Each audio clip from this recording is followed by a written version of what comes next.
correct me if I'm wrong, but is that like the first time we ever got an actor in live action Star Wars? I mean, play Twice. another role. Yeah, As far Yeah. as like straight up big characters, Yeah. yeah, I want to say that's it. Outside of Hayden Christensen played Darth Vader and Anakin, true. But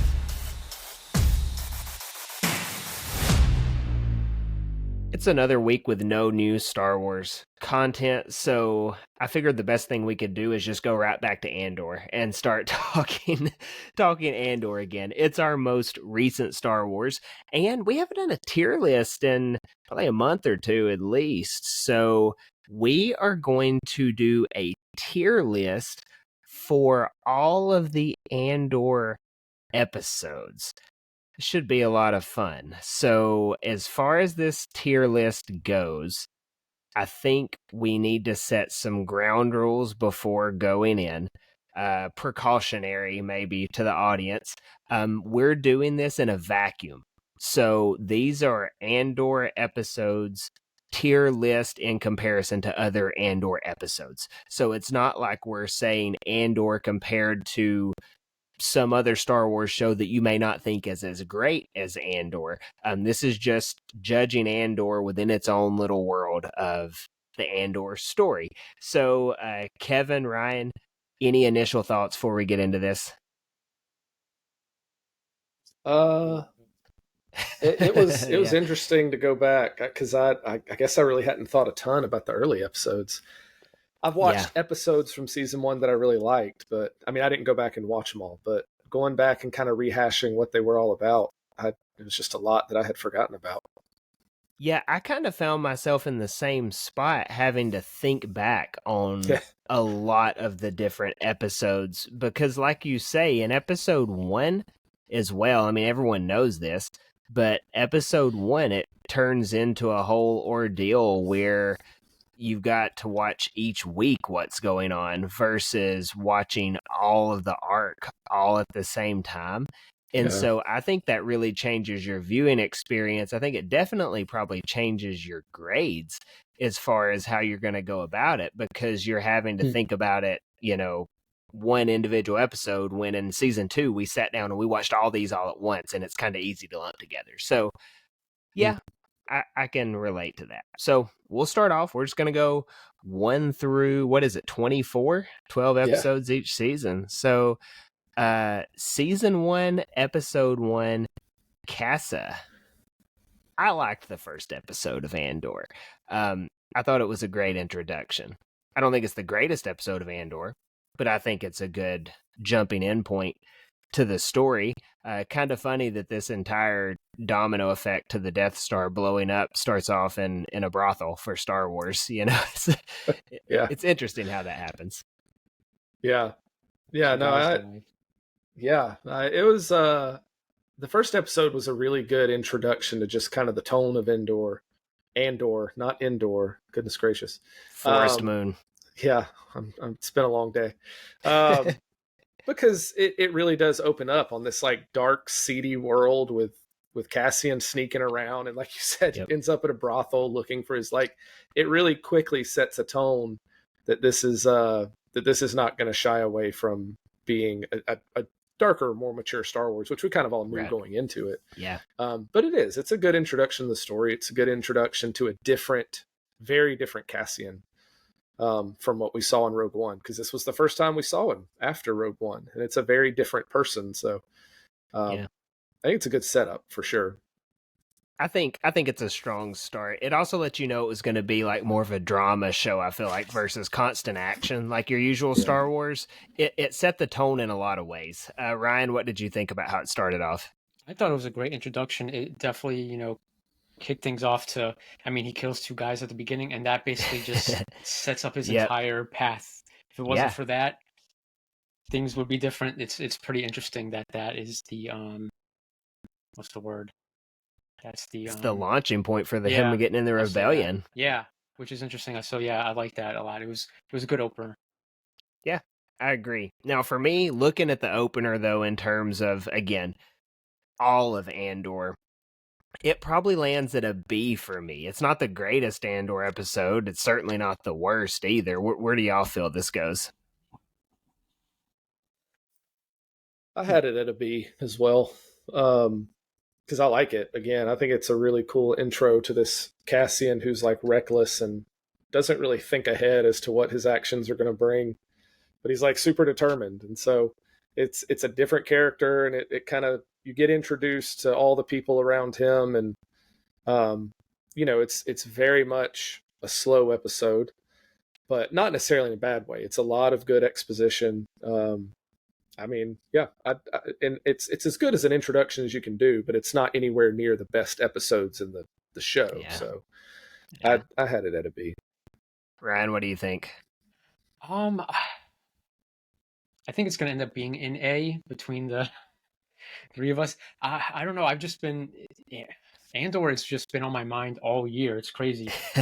I've seen, it's a good show. We all watch shows throughout the year, whatever we're watching, binging, whatever. Yeah. But it's been like a constant in my mind. So I want to say S. All right. So you're going S tier for episode 1. Yeah. So if we average that between the three of us, an S and 2 Bs, I suppose that lands in A, I guess. Yeah. Is that how that would work? Fair. Yeah. We can land that in A. And I may end up, the way we'll do this, at least the way I've always done these, is when we have like in a tier, we'll order it as far as like how the rest of the episodes go. Yeah. So this may be like over this way in A, but yeah, I mean, I don't think there's any faults in this episode. So going to episode 2, that would be me. This episode, I wasn't crazy about it. It's a little bit more story building. It's nothing bad. Mm-hmm. Again, like within Andor, it all is that slow build up with all these different arcs. But I think when I'm looking at it, it's not as good as the 3rd episode, and it's not as good as the 1st episode. I think it's probably the weakest of those 3. So for me, in this one, I'm trying to even remember, we get a little bit more of his backstory, right? Like we go back to that. His home planet, I can't think of the name, but it takes us it takes us back there. It's probably a C or a B for me. I don't know, what do y'all think? I'm thinking an A. Okay, all right, so I'll say C. Ryan says A. Kevin, where are you? I think I had C. Okay, just because, again, it's just hard for me to compare it to the best episodes in Andor. Right. I think it's a lot of kind of catching you up on who these characters are and what's going on. Yeah. But we kind of, to me, we spend a lot of time just kind of sitting on Ferrix. We do get introduced to Cyril, who is just a vast annoyance at this point in the story. Yeah. Just so obnoxious. It's funny. But it does kind of set up this conflict between him and Cassian. So I enjoyed it, but to me it's one of those waiting episodes where we're going to sit here, we're going to tell you a little bit about people, but we're not ready to move on to the next thing yet because we need to fill time. We got 24 of these to do. Not filler. I don't want to call it filler because I don't think it's filler, but it's an episode where characters are kind of waiting to move on to the next thing. Yeah. Which you either get good character moments or bad character moments depending on the writing. We get good character moments, but to me it wasn't outstanding as in comparison, right? So I agree there. So we'll meet in the middle on B. I think on this one, I do think, having seen all of Andor now, looking back at all these episodes, I do think they're better because all these characters do get paid off pretty well in the second season. So I do think season 1, not that it did not age well anyways. I mean, it's kind of got its big following, but I think it's even better now having seen season 2 and knowing where all these characters go. So episode 3, Reckoning, this is an S tier episode for me. Oh yeah. I like this episode a lot. You get that first standoff with Cassian and Luthen at the end of it. When they're on those speeder bikes, and there's that like iconic shot of them from above. That looks good. You've got the action, and I kind of like how Cyril's story gets mirrored on both sides of this. Like his first battle, if you will, against Andor. Yeah, he blows it. And then in the Gorman massacre, he just has like this big revelation where it all comes full circle, and he kind of blows that too. Yeah. He had both victories right in front of him, and watch them slip away. And the final one cost him his life. So for me, this is S tier, especially with just knowing how everything takes off from here. Y'all go ahead though. We can go lower if we need to. Ryan, I know you're negative on these episodes, so if you want to go, no, I'm thinking it's an S for me because the first two were obviously the build up, and then we just got like this really fun episode. I think it was worth the watch of the first two to get to where we get with this third episode. I thought it was satisfying. Kevin, where you got this one? I have it at A. And I can't point to anything. For some reason, I can't put it at the same level as some of the other episodes I have that are S tier. It's a great episode. I mean, my favorite part of it is you get Luthen in person with Cassian, and that interesting dynamic kind of begins to unfold, which is just so interesting. But I don't know. It's a great episode. It ends well. For something about it is not the same as those other episodes to me. I don't know why. I can't really put a finger on it.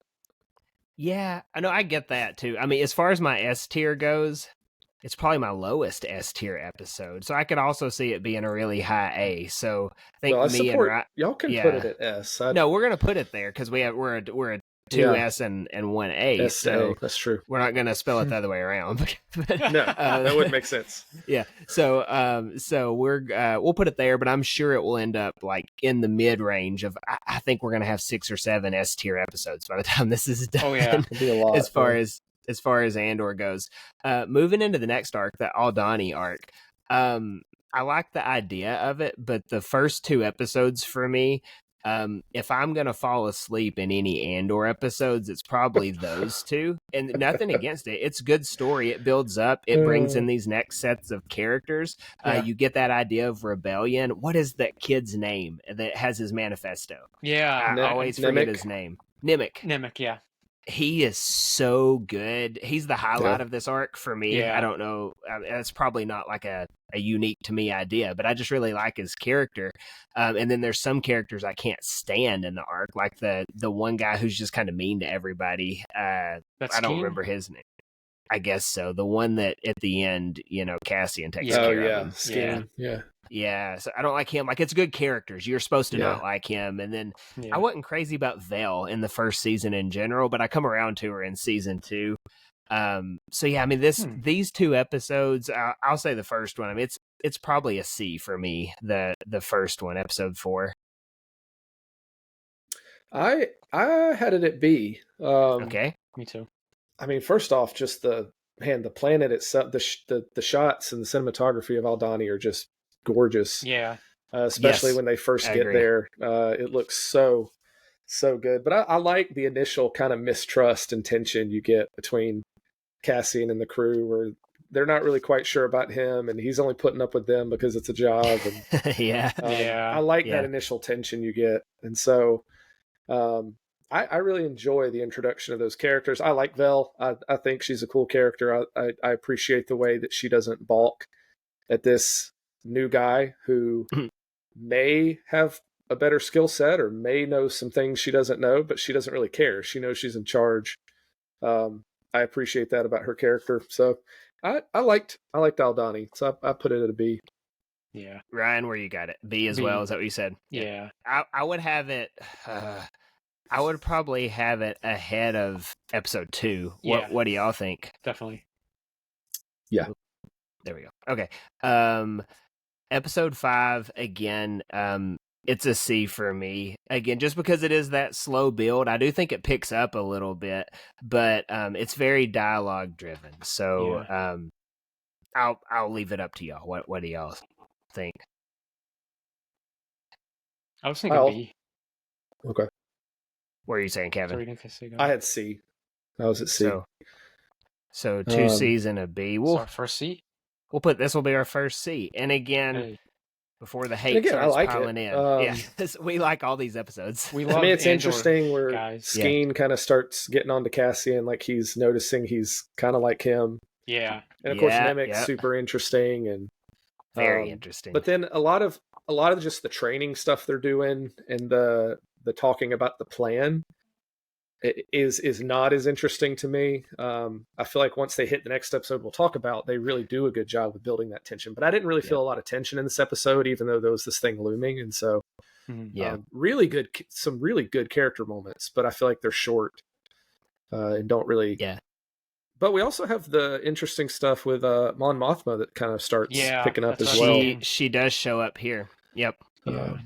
Well, I was going to say, too, it makes a lot of sense why, like, even though this episode seems a little drawn out, watching the payoff in episode 6, the eye, there's no room for them to combine the stuff in this episode on either side. So it makes sense, that it had to be its own episode. That's not a complaint because, for me, episode 6, this episode to me is my next S tier episode. I think it's, first of all, it's the most visually stunning Star Wars episode of any Star Wars we have. I would say movies, shows, any of it. I think that one scene at the end of this episode is by far the best looking Star Wars scene we have visually. 2, the pacing is perfect. The whole episode, you're on the edge of your seat waiting for the next step of their operation. They got some turmoil during it all. You think they're home free, and then at the end, it turns out they're not quite right because Nemec ends up getting crushed, and you're like so excited, and then you're like gutted at the same time as a viewer. So for me, this episode kind of has everything you're looking for. It's S tier for me, ahead of episode 3. Yeah, definitely. I agree.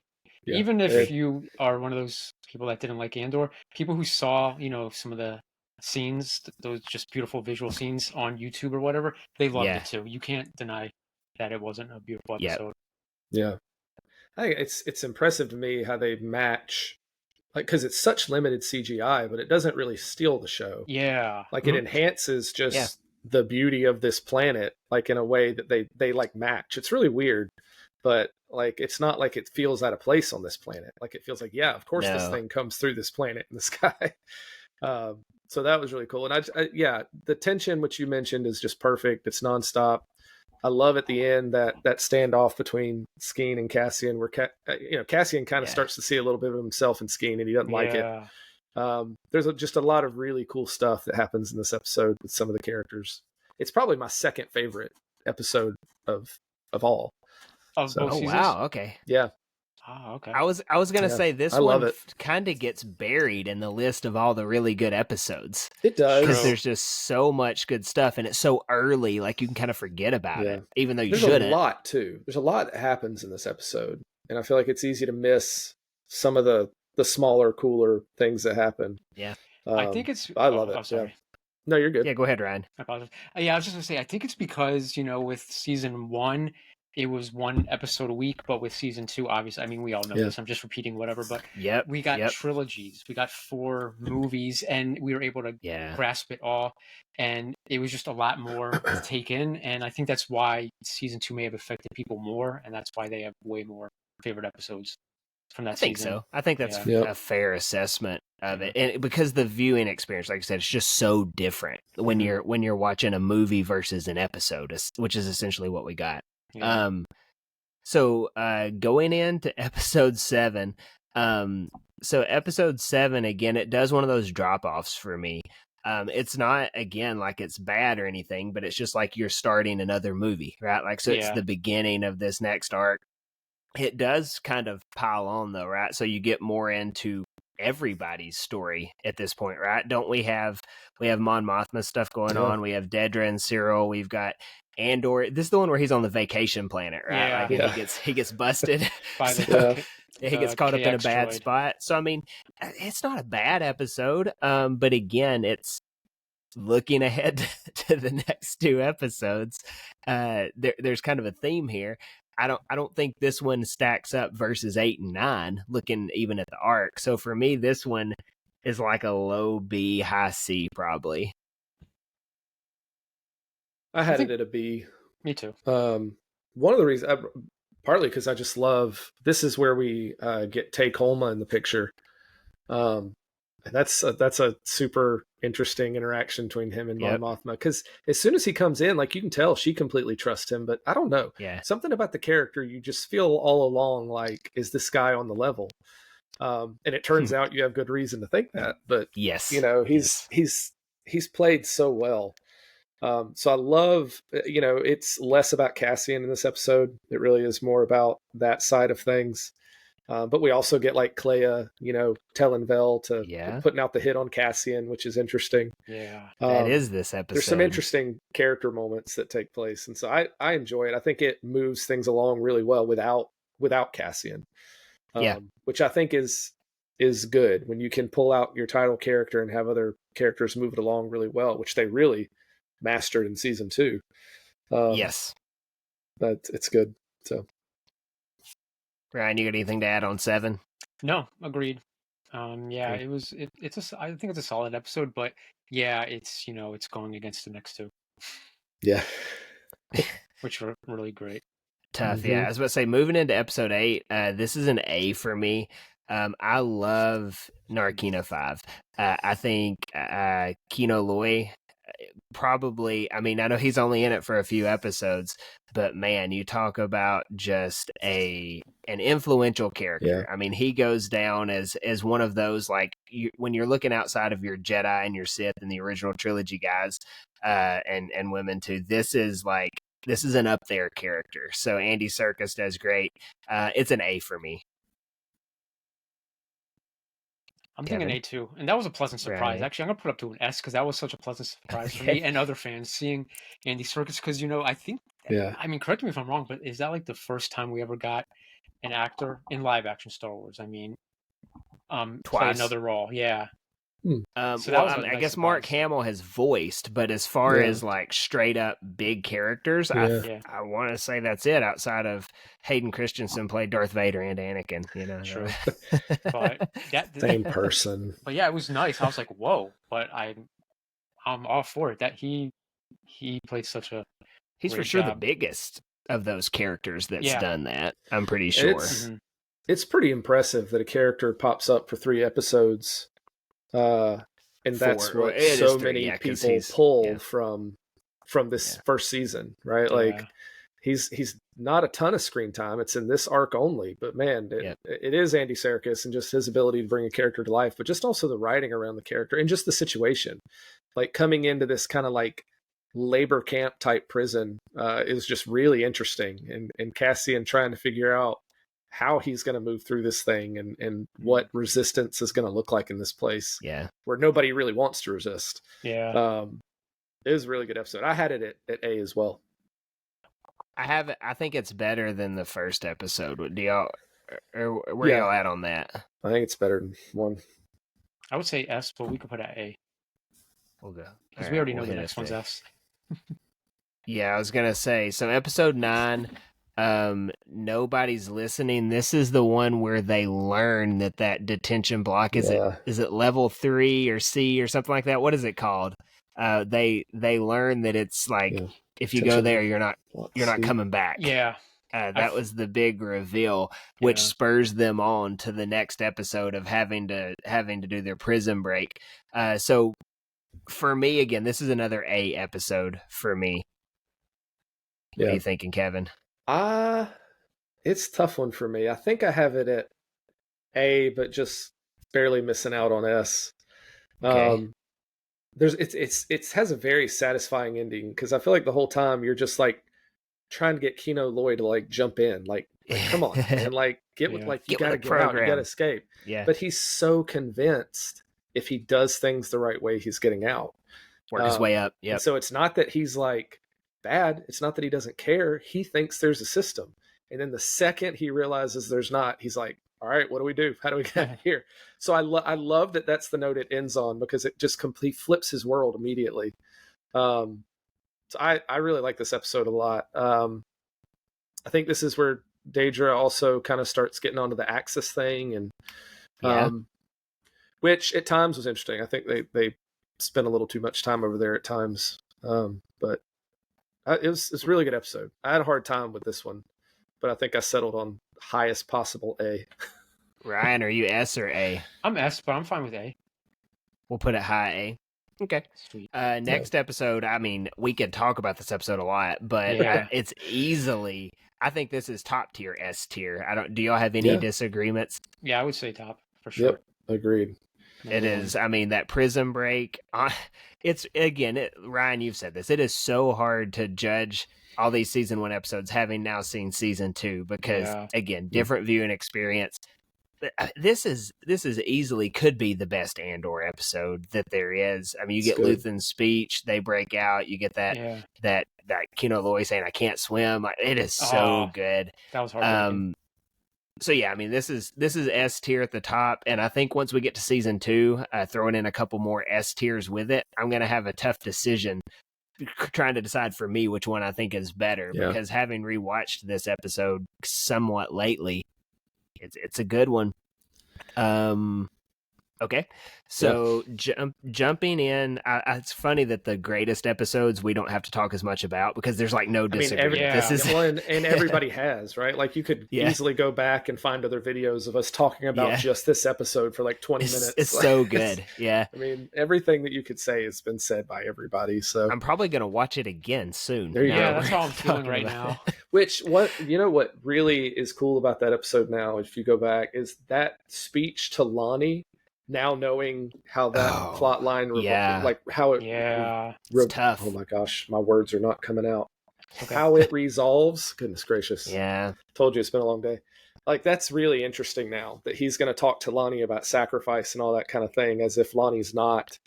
And then he's willing to axe him on a park bench in Coruscant. It's rough. Tough. So. Again, we see these ebbs and flows of Andor. Episode 11, Daughter of Ferrix. I think this may be one of the better of the in-between episodes where you've got the ebbs and flows. To me, this one's an A. You get that focus on Marva. I like it. It's an A for me. Same. I had it an A. I like where you see Cassian's resolve when he comes back with Melshi, and like he's in a very he's no longer running, right? He's like, we gotta do something with this now. And then you also have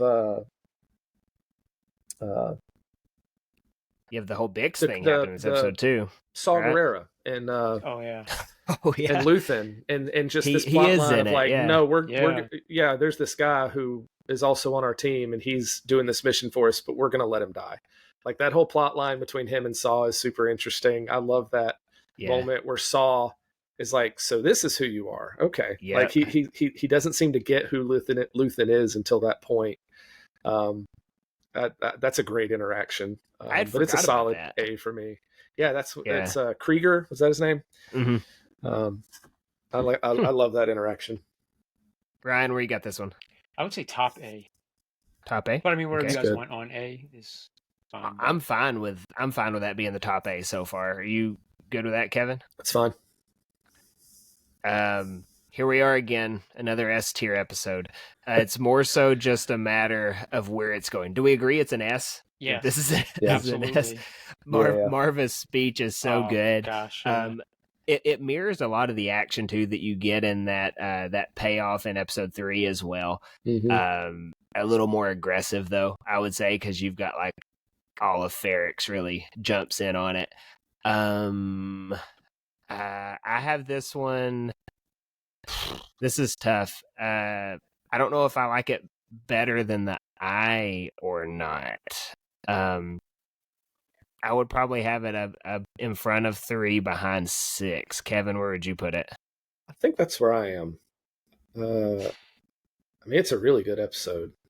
Yeah. But I still think I like the I and One Way Out more. Ryan, the speech and she mentioned the tension are back in this episode, which is great. Where do you have it? I would say for season 1, this would probably be my number 1 favorite, so I would say top S tier. Okay. It's such a good episode. So essentially we would have 1 and 6 in the same. These would essentially be the same spot at this point. I think it's clear cut though. 10 is the best episode of the season. 3, as far as like all of the best goes, this one would be the easiest to bump down to A, and these two are kind of in a league of their own as well. So yeah, I think I like how it goes. Like you just kind of got a nice little step going there. It is. Looks good. We do get the Death Star in this too, which is cool. That is true. We figure out what all is going on there at Narkina 5, right? So that was that cool is ending. a good little ending.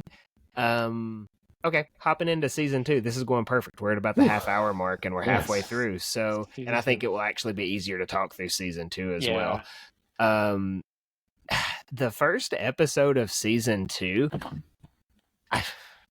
I didn't think it was like the greatest Star Wars I've ever seen. Certainly wasn't the greatest Andor. I do like how it starts off, but I'm just not crazy about the whole forest planet, which turns out to be Yavin. To me, it's not the greatest Andor, but him like breaking out with the tie, and then also the Mon Mothma story is very compelling. So this is a B for me. It's a B. I had the same. I mean, the TIE Avenger scene's so fun. I mean, what a way to kick off the new season. But it is to me, it's the Force scene too. Just with this group of gorillas, like it's funny at first and it's kind of kooky, but then it begins to feel like, oh, okay, Cassian just needs to be out of the way. Like that's the whole point. The whole point of this plot line right now is that Cassian needs to not be back on Mina Rao. And so it's really just a way to move him out of the picture. And so that forest part is not super engaging to me. But I mean, this is where the Mon Mothma stuff really kicks into high gear. And really for the next 2 episodes, I think her arc really carries the engagement of the show. But yeah, I had it to B. Ryan, what do you got it? I'll say A. I thought it was fun. I mean, it was definitely a tone change compared to what we get before and after with this arc. It was more like a fun adventure, at least for the Cassian part of it. Yeah, I liked it. I thought it was fun. But then, like everything with Mon Mothma was great too. So I don't know. Yeah, I'll say A because we have a bunch more episodes to go. As far as where we put it on B, because I think that's where we would average out at. Yeah. I think it's ahead of 2 and 7 for season 1. Yeah. It may be ahead of Aldani for me because I really like what's going on Chandrilla. Would you agree there, Kevin? I'd be good with that. Top of the B. That whole arc, man, it's so good. So good, yeah. So episode 2, I think I liked it less than episode 1. I'm trying to think back on it, but along the same line, because again, is this where we're introduced to Gorman? Is it in this episode? Or is it episode 1? Where they're in that conference center? I think this where they have the conference scene? Is that episode 2? No, that's 1. No, that is 1. That's in 1. Right. Okay. That is 1. Yeah. Okay. Then I would put this one behind. I would put this behind episode 1 in season 2. It's still a B for me. It's not any worse. It's just not. It's along the same lines of the first episode for me. That's where I would have it. I would say B too, because a lot of the second episodes are set up, or just continuing the setup, and it's just more of bringing us to where we're going to go with the third episode. So I'm fine with B. I agree. I think they do a little bit of building tension on Mina Rao, but like the focus really is here on Chandrilla, which is super interesting. Yeah. But everything else is kind of put on the back burner for the Chandrilla thing. Would y'all pull it ahead or behind of Aldani? I would. I think I like it better. I think I still have it ahead. Yeah. Yeah. Because I love the Chandrilla thing. Yeah, it really carries it. Episode 3, this is a hard one for me not to put it S, but I think it's high A for me. Again, I think the harvest, like when you get to that planet that they're on, I forget what it's called, where Andor ends up going to rescue Bix. Mina Rao. Yeah. So I think that's good. A lot of good Imperial world building going on there. Obviously, the dancing scene with Mon Mothma at the end is iconic for all that it represents. But just looking at like kind of where this season's going and all these other episodes we have at S tier, I would put it behind all of these. So it's a high A for me. It's an S for me. I had it the same. I actually had it at S. S It's or a A? lower S. Okay. But I think it comes together really well. We get Cassian back. He's just a little late, loses a friend. I like the title Harvest, like the idea of reaping. Yeah. Like I feel like there's a lot of consequences in this episode. There With are. Mon Mothma dealing with what she's done with this wedding, and Tay Kolma reaping the consequences of his actions, and then Cassian consequences of not being present and kind of being out. Like it's a lot of resolutions to decisions people have made, which I really like. So I really like this episode. I think it's a good cap to this arc that was maybe a little more underwhelming, but I had it at S. It was such a great but it closer. is a lower. Sorry. Yeah. What are you saying, Ryan? Yeah, I apologize for that. But yeah, I you're thought good. it was such a great closing for that arc. It was just everything was just wrapping up at the very end. You could just see where everything was going. It was crazy. It was just on the edge of your seat kind of thing. And I'm cool with it being there. And that's good. And Niamos, right? Like, yeah, I mean, greatest Star Wars song ever. Playing that whole time everything was happening at the end. That was so good. That was very well. That was cut together filmed. really well. Yeah, yeah, I agree. Okay. And again, this is the Andor ebb and flow, how it goes. Ever been to Gorman? It's a good episode, but to me, episode 4 is probably the weakest of the next arc for me. Just my opinion. I know it's necessary because you've got to build up what's going on with Gorman, what's going to go on with it.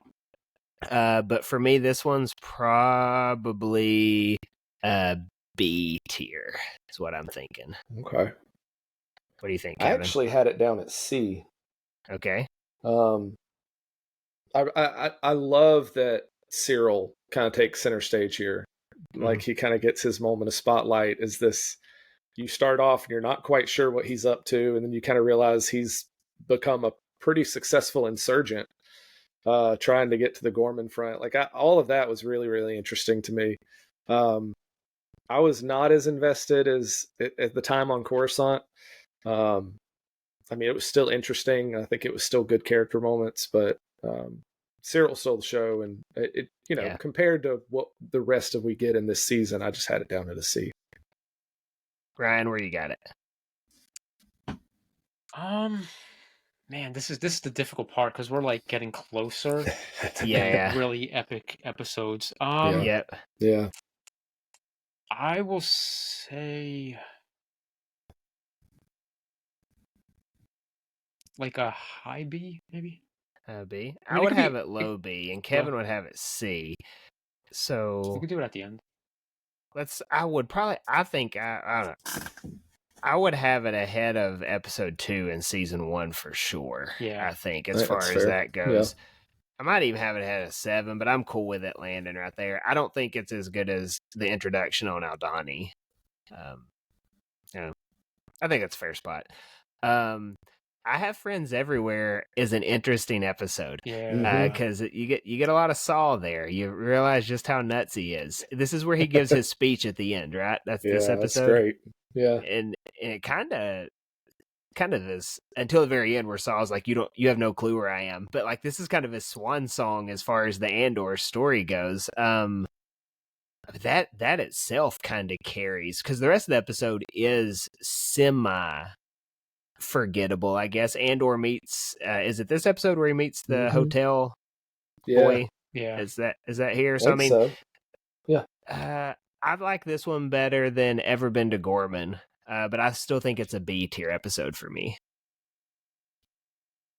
I agree. I had it at B as well. I like it better than Ever Been to Gorman. The interaction between Saul and Will is super interesting. Even just that whole game he's playing on the planet with, I can't remember the guy's name that he kills.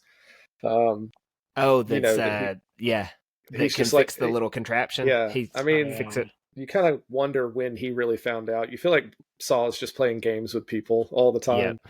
Yep. He was wanting to see what Willman was going to do. Yeah, man, he's crazy. Man, it's all about that Rido. But I love that speech. We get Cassian back in action. He has some interesting interactions with the people on Gorman. So I had it at a solid B. Ryan, where you got it? Man, I was just thinking, Man, it's kind of difficult now doing this because for me personally, as arcs for this season, I would put them all S tier, and it's difficult for me to like The arcs, dissect them Yeah. all now. So I guess It's I'll say a hard. B. But this is so I difficult think for me. this one may be better than Aldani. I don't. I think How do so. y'all feel there? Yeah. You cool with that, Kevin? Better Yeah, than that's fine. Aldani? I think the Saul thing's pretty good. Yeah. Okay. Again, so this is the payoff. What a festive evening. I think it's a fun episode. I think it's the weakest of the arcs, capping off all the arcs from season 2. Yeah. Not that it's bad. Again, we're looking at this in a vacuum, in a bubble. But I do think this is the weakest of all of the payoff episodes. So for me, this teeters between A and B, is where I would have this one. Probably solid B, maybe low A. It could creep up there, but I'm probably landing like an upper B. Yeah. I had a hard time with this one because there are points in this episode that I really like the Clea and the Lonnie thing at the auction. Yeah. Yeah. That was so good. I really think that's the first time in season 2 we get that tension back where you're just kind of on the edge of your seat and you're like, oh my gosh, can she not get this thing off of here? That was crazy. With Krennic there, like that was just super, super interesting. Yeah. I loved, it's a brief shot at the end, but we get, Bix's revenge story on Gorst, Cassian blowing up that place. Yes. And then but I'm torn on the bit what I think was supposed to be the big event, which was the raid on Gorman. I just felt like it was super telegraphed. I felt like I knew, like, it's going to go wrong. And so I just didn't feel super interested in that whole plot line because I kind of felt like they were telling me that somebody, and it ends up being Senta's going to die. Because Cassian warns Luthen that they're not ready. And so to me, that whole part that was supposed to be like the big part, I thought, really just kind of played out how you'd expect it to. It just didn't feel like the spectacle that some of the other end caps have been.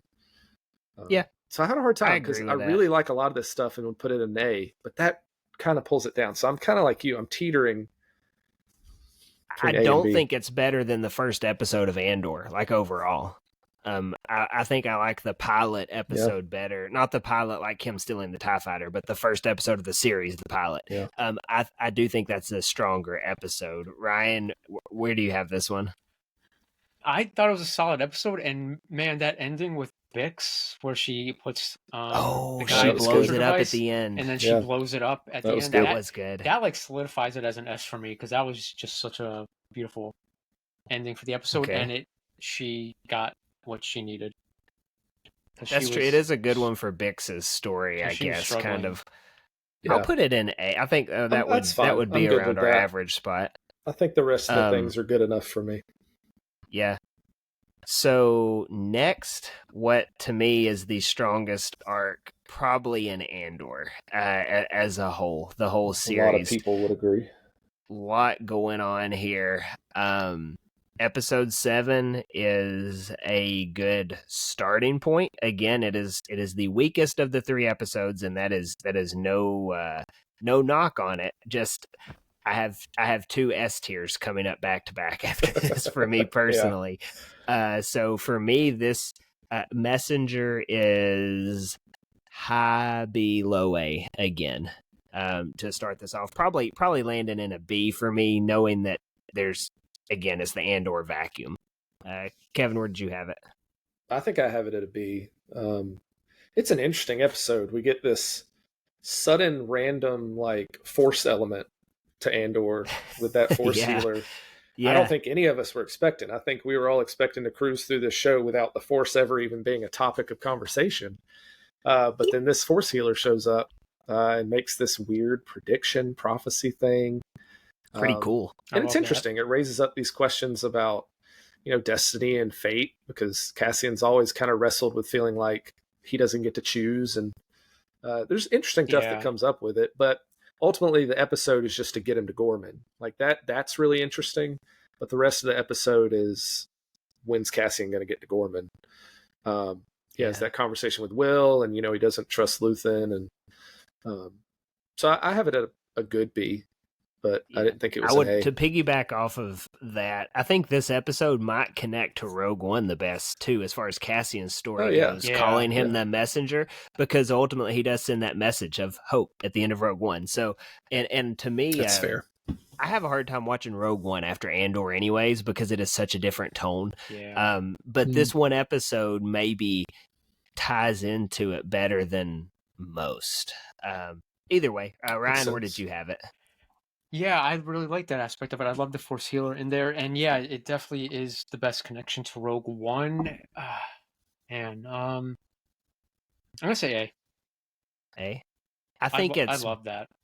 So we have 2 Bs and an A, so that would put it at a solid B. Yeah. I think it's better than I think it's better than season 2 episode 1 as well as season 2 episode 2. Yeah. I think it's better than episode 5 as well. Maybe, I don't know. Yeah, I'm fine with that. We're supposed to have this one ahead of that one, right? I have friends everywhere. No, yeah. To go there, I think. Okay. I'm S tier on episode 8. Who are you? We get the Gorman massacre, Cyril's payoff. His whole world unravels. Gosh. Were it not for episode 9, this might be the best episode of Andor for me. but episode 9's pretty strong as well. So, yeah, for me, this is S tier. It's tough. It's real tough. I probably have it behind One Way Out. I mean, you can't. It's my favorite Andor episode. So okay, so you're ahead of One Way Out. It's for all the reasons that everyone's talked about. It's been a long time since I've seen such a sad, fitting, just incredibly well told character story than Cyril's. Like from start to finish, he's such an interesting character, and just the way his story ends is like I don't think they could have written it any better. Really briefly, is he the best written character in Andor?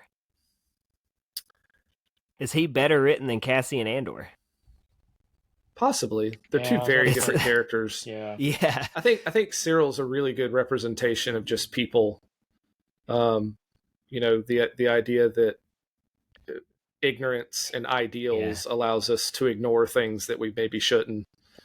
He got caught up. Yeah. Yeah, I mean that's the thing. Like when you're so focused on a good ideal, you can miss a bad system. Right? Like that's real life. That's how our brains operate sometimes. We get caught up on the things we think are right. We don't realize which side we're on. Because he's a principled person, right? So he's just a really interesting character with a really tragic story. And I think it's just so well ended here. Ryan, are you ahead or behind of One Way Out? I would say ahead. Okay. Like this is where like it's just S tier for me at this point. Oh, all the way out. Yeah. That the Gorman massacre it's got all the tension built up into. So I'm completely okay with this as well. Yeah, because we just talked about Cyril, but like you have that part where they're singing and then the shooting starts and it just they're doing the national anthem. It's K2. Yeah, we get K2. I love K2. Terrifying. I mean, it's good. It's good. And it kind of even pays off the previous arc pretty well, too, even. You know how, like, a lot of times these arcs stay independent of each other, but it's almost as if you could pay off the Gorman, the Gorman Massacre arc kind of pays off that middle arc as well. So it's super strong. I agree. I think that second arc is definitely the weakest, but it's necessary to get you here. Yeah, I agree. All right. So episode 9, season 2, episode 9, Welcome to the Rebellion. This is my favorite Andor episode. It might be my favorite Star Wars TV episode. Probably is. It's so good. Yeah. This one is at the top for me. Kevin, where do you have it? It might be tied with me at second place. But I mean, it's at the top. Like it's up there, S tier. Ryan? S for sure. I love this episode. We're at an S. Oh man, that's you ahead or behind of 8? I know this is where it gets hard. Yeah, this is so difficult. Like I said, it's all S, but wow. Oh, I'm just dropping it here for us to decide where it goes. I'm okay with second. Okay, fine with me. I think it's like I really love like how you're watching what's tied into Rebels as well. Yeah. Mon so cool. Mothma like getting caught up in it. But again, we've talked about this at length. These three, honestly, are hands down the three best Andor episodes. I think personally, in this order or not, they're in a league of their own with Star Wars storytelling. Episode 10. You get the Luthen episode. I thought that was an interesting change of pace as far as what we were doing. I don't know that I was expecting a flashback episode like what we got, but I did like it. Yeah. I love how Kleya has to like go in and finish his job for him by finding him and pulling the plug. I like the relationship it builds up for them. You kind of see where the two of them get to where they're at, sort of. But this is not an S tier episode for me. It's an A, but it's not S, I don't think. I think I'm good with that. I like A. Kleya gets a big spotlight here, which serves her character really, really well. You get a lot of emotion from a very emotionless character, which is like, it's not that she conveys it, you just kind of sense it through the acting, which is really cool. I like Luthen's death, right? I think it's fitting that he kind of dies and nobody captured by his enemy. That the one thing I didn't like about this episode is, to me, the backstory wasn't super satisfying. It was interesting, gives you a little bit, but to me, it opened up way more questions than it answered. So that was the only downside to this. I don't know. I will point out on this one too, it's where the Empire kind of has their oh crap moment as well. Yeah. So it really starts, this starts unraveling them to Rogue One. This one episode does, which that is good too. But again, when you're looking at all these S tier episodes, Ryan, what do you think? It's definitely S for me. I liked the flashbacks, and I liked that Kleya had her episode. She had her moment. Mm-hmm. I thought that was so satisfying. It was because I do think I like this. It would be up here with the Daughter of Ferrix for me if we're doing like our average of where it ends up. I would have it in line with maybe even ahead of 111. Oh, okay. I'm good with that. I don't know what. I do think it's a little more exciting. Yeah. I think there's a lot better tension and pacing in this episode, as to where this one's more of a storytelling episode. True. This one is like there's a task at hand, and I like episodes that are that way better. Yeah, it's fun. Episode 11, Who Else Knows? The Empire continues to maybe unravel a little bit, but also we've got a rescue mission. I think I may like episode 10 better than 11. I don't know. It's tough. They're around the same level for me. Yeah, I would say that. They're both good. I would put it in A. You get to see a very different side of Kleya, who's kind of scrambling. She's not her stoic, composed self in this episode. She's kind of panicking. She was so good in it. And man, I will unabashedly declare my love for K2SO.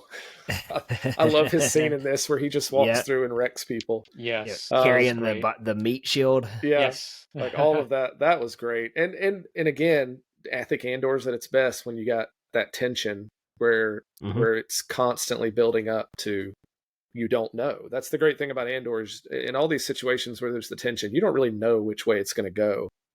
Are they going to get to Kleya? Are they not going to get to Kleya? Like, she's a character we don't really know about in the future, so maybe they do, maybe they don't. So that tension is good, and I like that they bring that back in this episode. Is this the episode where Bix ditches him? At the end, when he comes back. Yeah.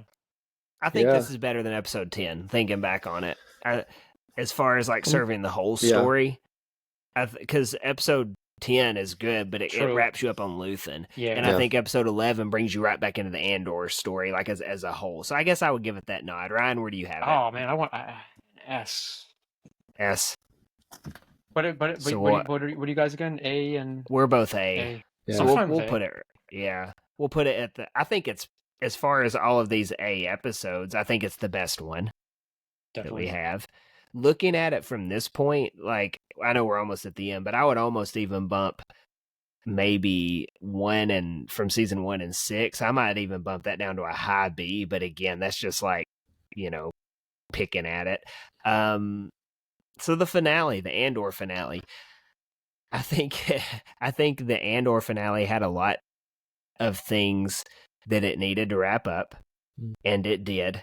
Because honestly, at the end of 11, I was kind of thinking, like, well, how are we going to get to where we're ready for Rogue One? And so I think there's a lot of good payoffs.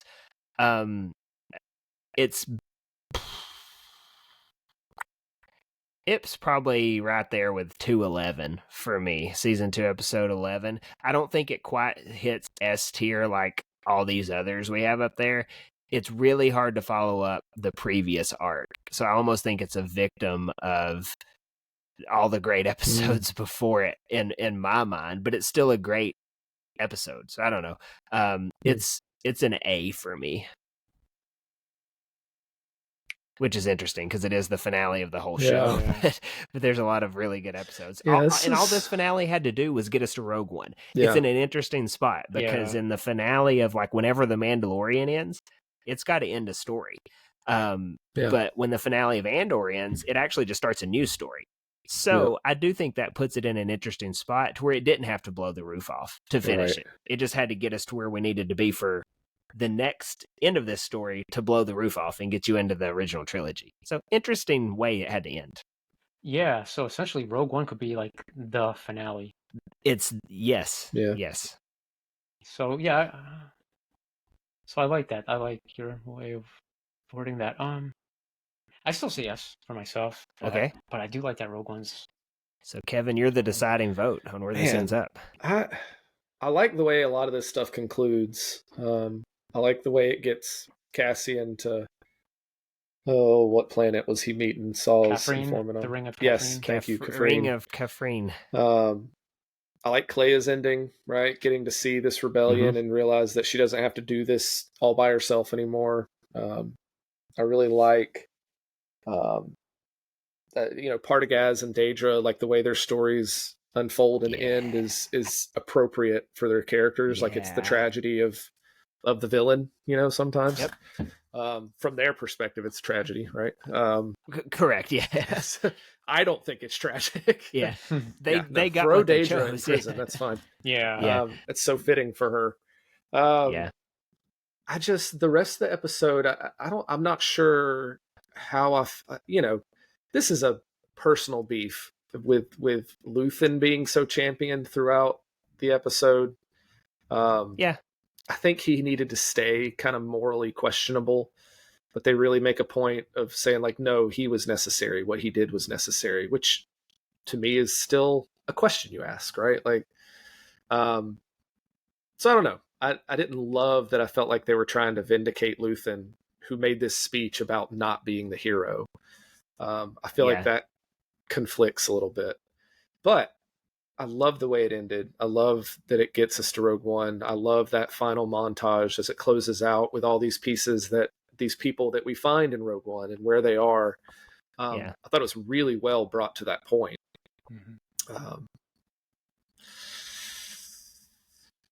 I don't know. We're at I'm teetering, man. To me, it's not as good as the last episode.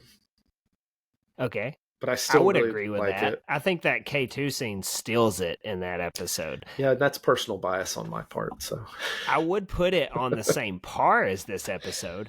But to me, again, the way I look at this is it's not in the same tier as Harvest. Certainly not in Who Are You and Welcome to Gorman. It's not One Way Out. It's not Rick's Road. It's not The Eye, even, as far as just sitting down and watching an episode. I think this is fair. Like, these two to me are kind of in the same vein. And then maybe a tiny step back for this episode, and then maybe like a bigger step back as you get halfway down A. So I'm cool with this list though. It is pretty top heavy. It's very top heavy. I think that's kind of an ode to Andor. Right? Yeah. Like Yeah.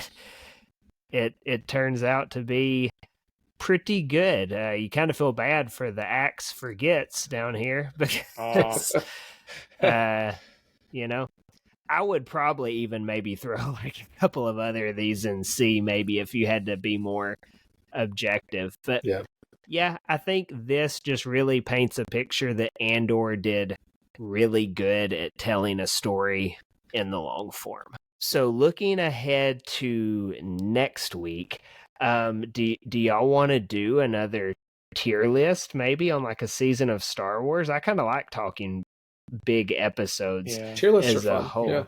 Maybe like we haven't tier listed Skeleton Crew. I think that's a fun one to kind of look back on. Yeah. There's only what 8 episodes of that, so I may have to do a quick little recap of Skeleton Crew, but it's probably the most recent Star Wars I've watched as a whole outside of Andor. So if I'm gonna do one, it's probably that one. So if y'all are, show. It's fun. So if y'all are cool with a tier list on Skeleton Crew, we can hop in and do a quick one of those. Sure. So that's what we'll be doing next week. Drop your thoughts in the comments. I know that's a lot of episodes to cover, but just your general Andor thoughts. You can drop them. Maybe what you would have S tier, A tier, where we completely fumbled it. But yeah, we're open to the criticism and comments. So thanks everyone for watching, and we will catch you next time.